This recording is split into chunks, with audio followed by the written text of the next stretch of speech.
Welcome to the Nick and Sanjee podcast, where we share our tips and tricks on how to start and grow a YouTube channel as Nick and I go on that journey ourselves. Yep, indeed. So, welcome back, Nick, to episode 4. Welcome back. We made it to episode 4. I'm impressed. It's We are. good. We are on our way to episode 10, Yep, top 1%. yep. I keep changing the stats. I think it's episode 10, but it's something along those lines. I feel like even the fact we started a podcast it's a lot more than a lot of people do, so That's right. it's good. That's right. And at this time, we've only published one episode, so we Yeah, need to get. it's true. But then we also got to do. I'm really keen to. Actually, this is interesting how we just get into this. But I am keen to talk to you about how we do those snippets, and we put the snippets on Oh, yes. Instagram, Yes, on yes, the yes. YouTube. I've been thinking about the same thing, actually.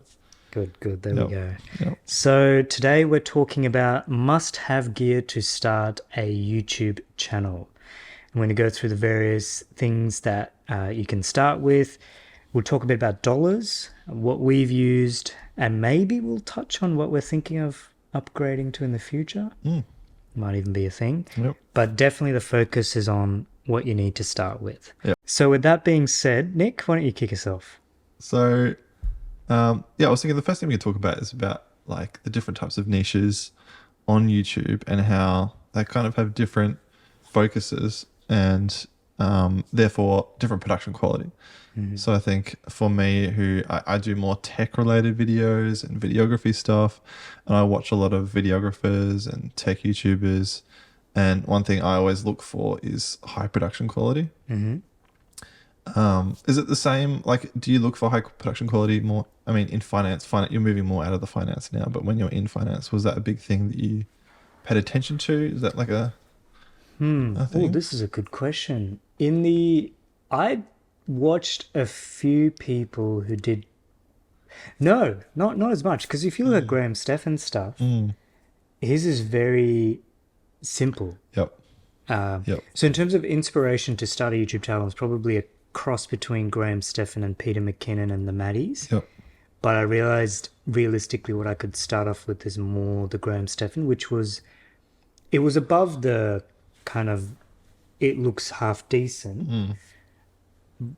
Yeah, so that was me. But then I also always think of like the Casey Neistat. Yeah. And I'm like, he doesn't put any effort into the actual Yeah. like production quality, but That's the a great point. storytelling That's a great point. is phenomenal. That's a great point. So that's kind of the thing. I think like when I first started out, I think I was thinking, oh, I need the best gear. I need really great cameras, really great mics. But I think as we've both found and learnt in our time on YouTube, it's a lot to do with the storytelling. Yeah.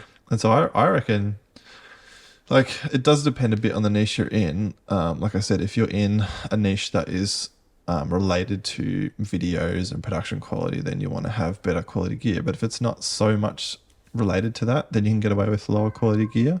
Yeah, so when you're just first starting out, you can really use whatever gear you've got. I think like for me, when I first started, I didn't want to spend too much money. Like I didn't want to invest too much money because I still wasn't quite sure if YouTube was for me, if I wanted to invest a lot of time and effort and money into it. So I started out with my Canon 200D, which I think it was maybe a $400 DSLR at the time. Might have been a little bit more than that. But it was a pretty basic camera. And honestly, I don't know if you've seen the new iPhone camera quality, but it's like, it's amazing. The iPhone 14. Yeah, it's like comparable to some like cinema cameras. Oh wow, okay. So you could easily start off with like an iPhone, I reckon, these days. Yeah. Like easily. Even if you're in a higher production quality niche. What was your starting out gear? Like what did you start out with? Yes, so I was on a different end to you, is what I would say, because you were already sort of doing pictures, right? You were taking A little photographs. bit, yeah. So at the time I had the iPhone, but then I started with, like, as in my only camera technology was my iPhone. Yep. But what I actually bought was a Canon 80D, All right. which again, I think at the time was what Casey Neistat said he is. I was like, if Casey uses it, I will too. But it was not cheap though. I think it was like, it was either 1,500 or 2,000. Okay. And I bought the camera while I was in Perth and it stayed in the box all the way until I flew to Melbourne. and it stayed in the box for at least a good month while I was in Melbourne. Mm. I think I knew I was going to start a YouTube channel, so I just knew I needed a camera, Yep. but I didn't use it for a while. Yep. I started with the 80D. I had a 50 nifty 50 Oh, yep. lens. Yep. That was a terrible decision because I didn't know It's so like close. the Yeah. cropped. Yeah. Oh, it was all over the shop. So I had to get something from Gumtree from a guy, and then anyway. Yep. But yeah, that was what I started with. Okay. Interesting. So that was my camera. But in terms of my microphones, what I started with was a simple Rode, like an $80 microphone. It was like a very simple $80 microphone. Then I got the Lavelle mic, or a lapel mic. I'm not even sure how to pronounce that one, for a lot of the cooking videos. Oh, yeah. Okay. And then I eventually got to this Rode directional mic, which you actually recommended. Yep. And that's what I'm now using. That's probably going to be my setup. Okay. Oh, but the camera has also changed. Yeah. I should mention the camera. Got the Canon A7C, Yep. which would cost money, and a lens, which also costs money. Yep. Altogether about $4,000. Yeah. Right. Let's move on to your stuff, Rick. Well, yeah. Like I said, I think I started with the Canon 200D, and I think I just started with the on-camera mic. Yep. So it was pretty trash quality, and then I think within maybe a month I upgraded to the Rode video mic as well, and it was a big improvement over the on-camera mic. And I think we've made the point that the audio quality is really important, because I think people, the common saying is people will put up with poor quality video to a degree, but they won't put up with poor quality audio, because if they can't hear what you're trying to communicate, then what's the point? So I used the Rode Video Mic Pro for probably 2 years, my first 2 years in YouTube, and then more recently I've started using this podcasting mic for pretty much all my videos. And the reason why it took me so long to move to this is because I didn't want a mic that was in shot. But I decided the audio quality, like I just said, audio quality is probably more important than what you can see. So I just decided to start using this, and it's been really good.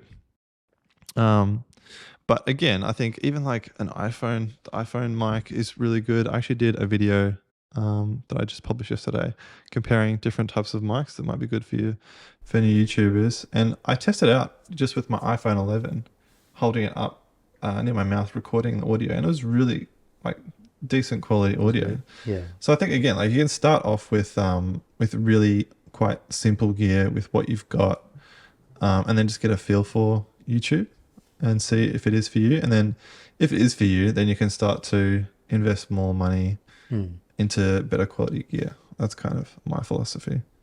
How about you? Yeah, I think the classic minimalist one is use your iPhone so use your phone camera and mic. But if you can go one step up, would be just throw in an external mic. Yep. And then you're fine. Yep. Phone for your video, external mic, as it's what a lot of these TikTokers use. I think is when you see them standing with the thing that's actually exactly what you're talking about. Yeah, 100%. And it works because if it's a vertical format and it's only 30 seconds, it doesn't really matter if it's not amazing. Totally. And that was the other thing I was going to talk about actually was vertical videos. Again, like lower quality almost seems to do better in vertical videos. I don't quite fully understand why that is, but I think even Peter McKinnon did a comparison where he produced the same video essentially. He was making something with coffee. He did one really high production quality, really expensive cameras, slick editing, and then he did another one on the same product, and it was just him holding a phone, recording, and just talking through it. And he posted them both, and the one that was recorded on the phone got more views. So it's kind of like, I think he was sort of saying maybe it's the fact that it feels more real. People can connect with it more. It feels less like a product ad, and it feels like more, something that they could have done, or something a bit more relatable.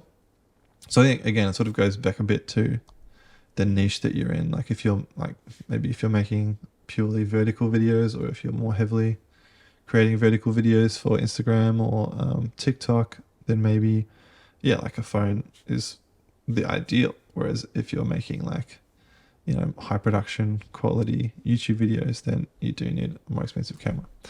But moving on to editing software, what did you start out with? So I started out with Premiere Pro Mm. because, again, when I was watching a lot of content on YouTube, I saw everyone was using Premiere Pro, and there seemed to be a lot of tutorials on Premiere Pro. Yep. But what I should have done is watched a Graham Stephan course on how to get started on YouTube, and I think he just said just use Final Cut. Really? Just use Final Cut, don't be complicated. But it was all the Peter McKinnons and Maddies that were using Premiere Pro that got me onto it. But I started with Premiere Pro, and admittedly Premiere Pro is actually no, never mind. I was going to say it might be cheaper to start with, but it's not. It looks like it is cheaper because of the monthly charge, Yep. but you do end up paying for it over a while. Yep. So I started with Premiere Pro, then quickly cut across within maybe a year to Final Cut. Yep. And I've stayed on Final Cut, but I've also now moved on to using an external editor, so I don't do as much editing myself. Yep. And do you think, like, if you're just starting out YouTube, you need to go straight to something like Final Cut? Do you think you could start with something more basic, or do you think it's better to start on, a more advanced software like Final Cut or Prem? I think actually it does also depend on probably the niche or what you're doing. So a lot of my videos initially were cooking. Yep. Where I think all I needed to know was how to cut. Yep. How to maybe have multiple, how to have a shot in a shot kind of thing, like screen in screen. Yep. And also how to have music. Yeah, right. So for that, I don't think I needed Final Cut Pro. Okay. Then down the track, when I started to do more of the personal finance stuff, when I have to get text and graphs on screen, again, that you can do that simply. But I found my editor uses Premiere Pro, and that seemed to work well for him. Yep.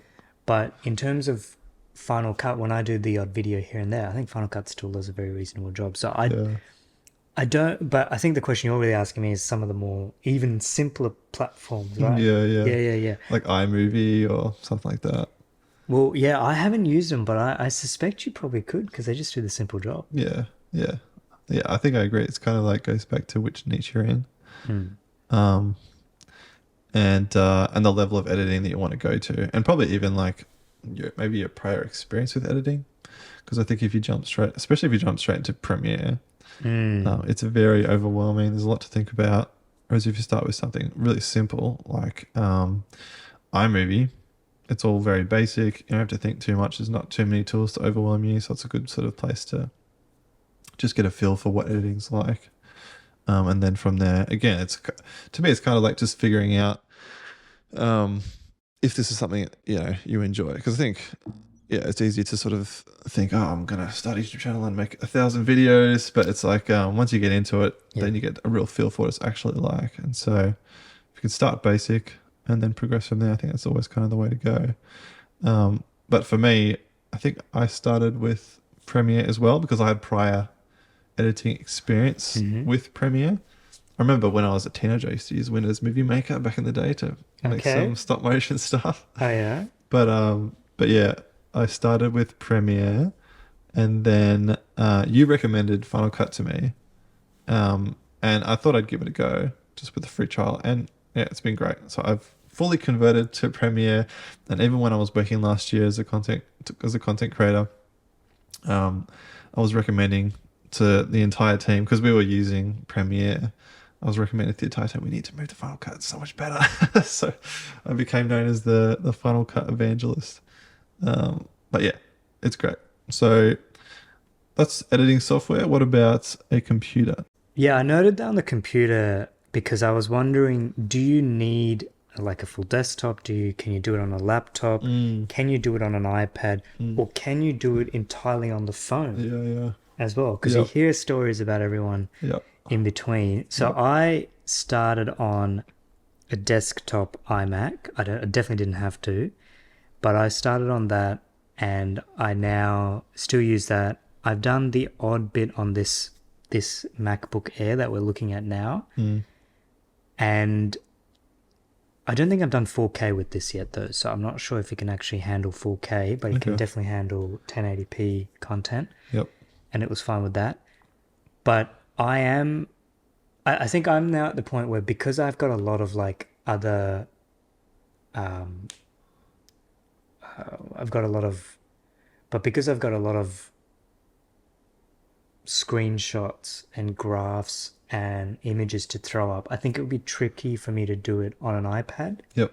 But if I was Casey Neistat doing that style where it's cuts and music, I see what you're saying.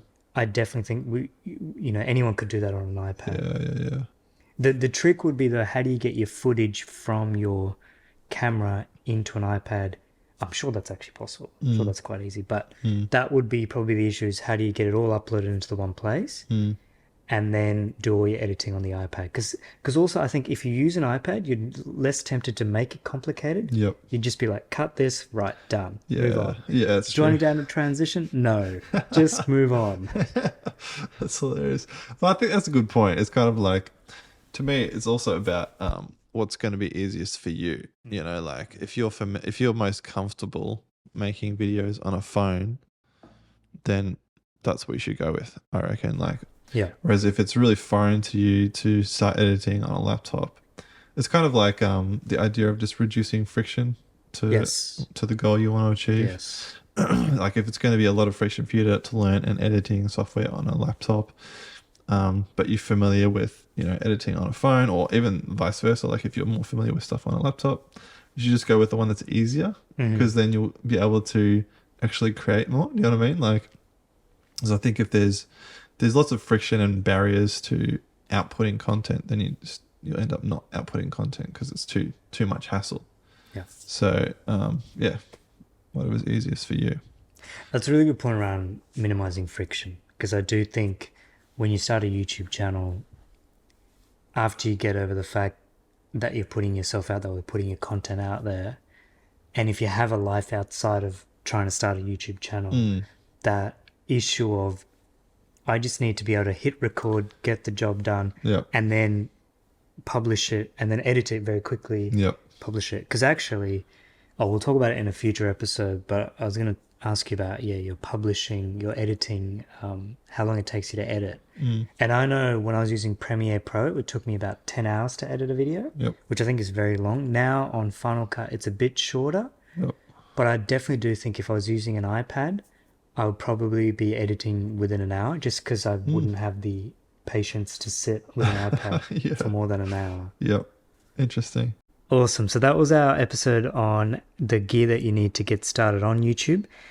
Check out our next episode, which will be on what our content creation process is like. So everything from the idea to editing to publishing it. So Nick, where can we find you on the internet space? I am on Instagram at @NickKendall_. Also on Facebook these days. It's the same handle at @NickKendall_, and then on YouTube just search up Nick Kendall. Nick Kendall, DALL, Yep. and there's one underscore under the double, after the double L. Yep. And then me, I'm on just Sanjee Sen on YouTube, and I've also got a website, sanjeesen.com. Nick, you've also got a website. I do, nickkendall.com.au. Yep. There you go. Oh, and you're a .au, not bad. Yeah. Not bad. All right, we'll see you in the next episode. Bye for now. Catch you later.